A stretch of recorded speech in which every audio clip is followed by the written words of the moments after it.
What up? Welcome back to Cool Kid TCG. Here we have a matchup today, playing my good friend the Latin Houdini of Usopp versus Red Sanji. This is a matchup I've learned decent amount just by playing him. Sanji's effect is once per turn, he can give a character of 8 cost or less with no on-player's rush. So he's going to have a lot of rush in his deck, or a lot of things are going to be rushing down. An example of a card that is common is Pell, which if you have a Dawn on it when attacking, pops up 4,000 power or less. So he's going to try to rush me down, and I'm going to have to try to answer that. That's the kind of way I'm going to have to go about this. Mold my first hand because I had some Kuroses, but didn't have stage. Here we're going to start off with a 1 layout for Searcher. We could grab one of those 2 Kuroses. I'm thinking like, man, did I shuffle my deck? But I'm definitely want to grab one of those Kuroses, but I don't think I can afford to grab 2. I have the 7 cost Luffy. I think probably grab a 2K and that Kuros. Maybe grab the Frankie to establish a blocker. It's between Barto and the Frankie. We're ultimately going to side for the Frankie just to have a 4 Dawn turn. And then we're going to pitch one of the 2 King Kong guns we have in our hand. It's probably too greedy to have King Kong gun in this matchup. He after 2 Dawn passes. We go to our 3 Dawn turn. We don't have a play. All we can really do is either swing 8 life, but I'm going to make the decision to swing 5 life, get a card out of hand, then swing 5 with the Leo, and we do hit his life. So we managed to get a card out of hand and hit his life. He goes to his 4 Dawn turn. He swings his leader into the Leo, which is great. We're unfortunately at too high. We can't draw. Then he plays the new starter deck Zoro, gives it rush and swings 5 and a life. That Zoro, I've learned my lesson. I'm not going to try to kill it. I'm just going to let it stay on board. Lucky to draw stage here. So the idea here is we're going to swing 5 life, and then we're going to tap 1 for stage and 4 for Frankie. So he gives us the 1K. We tap 1 for stage, tap 4 for the Frankie blocker. We are at 6 in hand, so hopefully we can pitch a card for counter and then get the effect off. Because realistically, looking at 3 swings here, don't want to go 2 down. Ultimately, I would love to Rebecca next turn, but we don't have a Rebecca. That's the idea. He swings 6 life. We give the 2K, and then now he's got I want to say 5 Dawn standing at this point. He's going to swing 7 in a life, 3 standing. I'm thinking about what he could have. We're going to block with the Frankie. We get leader effect to draw, and then now we can bring something back. We can bring back the Leo, rest stage, search top 5. Trying to find this Rebecca. Search top 5, and we're not going to be able to find Rebecca. We could grab a Kuros. We could grab another Kuros. We could grab the Adeo, and we can grab a 2K Sabo. So thinking about the best way to do this, really thinking, because I have a Kuros already and I have a 7 cost Luffy, I think the idea here is probably grab, maybe grab the other Kuros. We bottom decked 1 already, so we're not going to have another one. So grab Kuros and an Adeo blocker. Now we have to pitch a card, and we're going to pitch the Adeo blocker we just picked up. He swings into the Leo. Now he plays this 3 cost for the Sanji. He gets and swings into the Leo. So now I don't have a Rebecca, so I can't hit a crazy combo. But what I can do is play the Kuros, and I can bounce that troublesome Zoro back to his hand, and then swing into that Sanji. So I'm going to swing 5 life. He gives counter. Now we tap 7 for the Kuros. We bounce the Zoro back to his hand, and we swing 9 into the 3. He takes. He gets to draw a card, and we pass.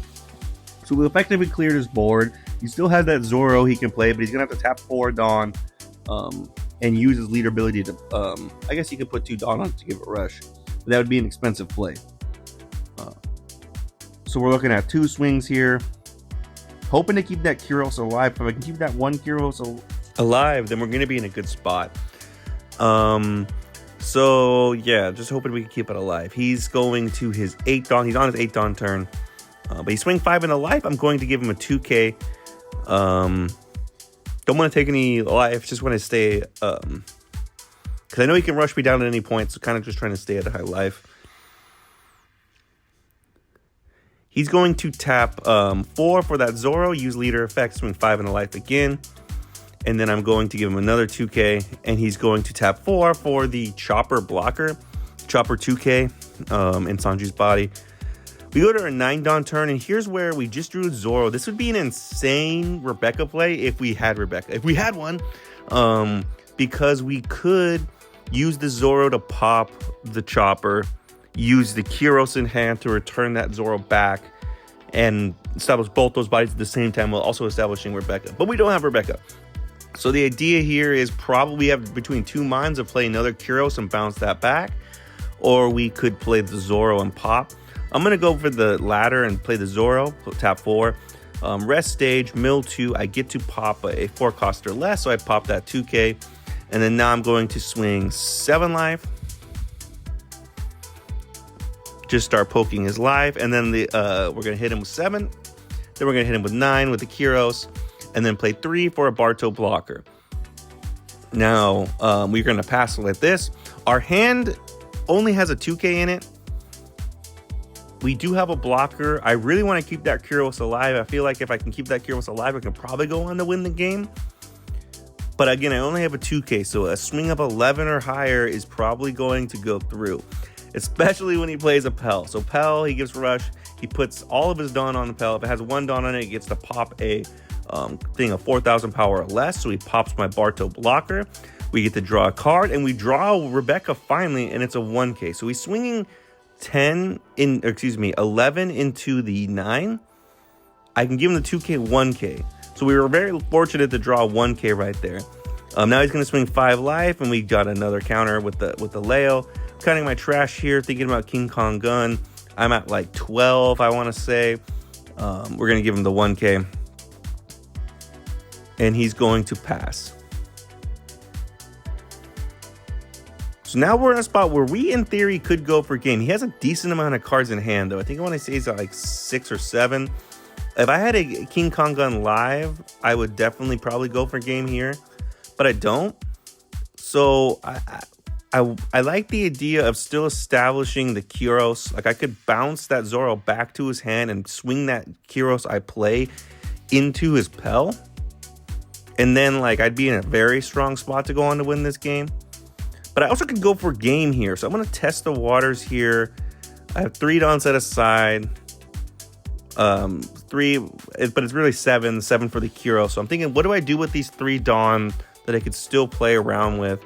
I'm going to swing 7 in a life. Just poke him and see what happens. If he takes this, then I'm going to start going harder for game. He gives me 2K, 1K. So now I can't kill him this turn. I'm going to tap 7 for the Kyros. I'm going to bounce the Zoro back to his hand. And then now I can swing this Kyros into the Pell. So I'm going to swing 9 in the 6, and he's going to give me 2 2Ks.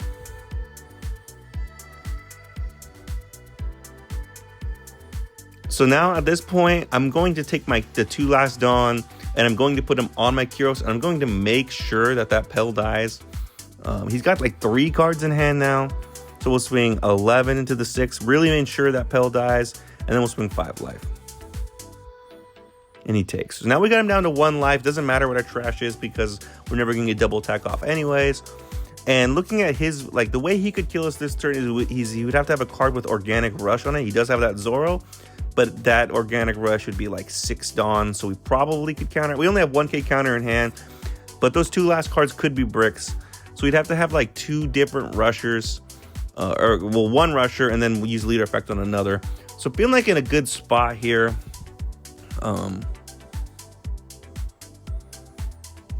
As long as I can have like 1 body left, I can King Kong Gun that and probably take a life, and then put the rest on leader. But he taps 6 and then puts a Dawn on to play Wapple. Wapple gets plus 2,000 power when he has a Dawn on him. When attacking, he gets to minus 2,000. So he swings his 9 into the 7 by minusing 2 on that Kyros.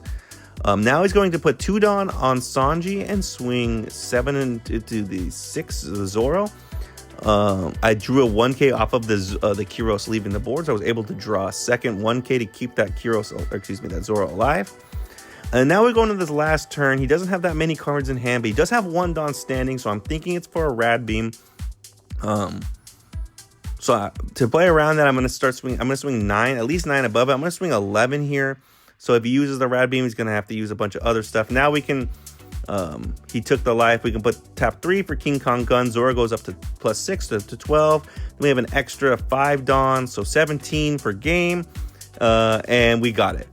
So yeah, ultimately this game was like, we didn't get to see Rebecca, so that was one thing. But I think we're very fortunate in getting to see multiple Kiroses and getting to play them on curve. And really just like the idea of not like when you're playing a deck that can deal with 5 costs or less, like maybe I should have never been swinging into those Zoros in the first place. So maybe that was the lesson. But yeah, not swinging into those Zoros and just continuing bouncing them, definitely the move. But yeah, shout out to my opponent, played a good game, and thanks for tuning in, guys. Let me know in the comments anything I could have done differently, and see you next time.